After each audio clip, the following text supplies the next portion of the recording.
ও বা বলছি যে এই যে মনে করো আমি যে ভিডিও করছি এইটাকে তুমি কি পছন্দ করো না করো না? না না, এটা আমার তো খুবই পছন্দ হয়েছে। এতে ক্ষতিটা কি আছে?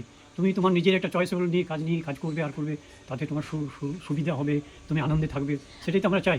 কেমন আছো আগে বলো। ভালো আছি, তোমরা কেমন আছো? আর বলি সবাই বলছে কি যে শাশুড়ি মা সাপোর্ট করছে, এই যে তুমি যত ভিডিও করছো এত মানুষের কাছে ভালোবাসা পাচ্ছ, শাশুড়ি মা সাপোর্ট করছে কিনা সেটা আগে বলো। আমার খুব ভালো লাগছে আপনাদের কথা সব শুনে, খুব ভালো লাগছে। আমার যে বৌমা যে এরকম করছে সেই জন্য আমি খুব আনন্দিত। আচ্ছা তুমি সেই ভিডিওতে গান করেছিলে, হ্যাঁ। সেই দুকলি গান করেছিলে, সেই বলছে যে আরেকবার গানটি গাওয়া করাবে।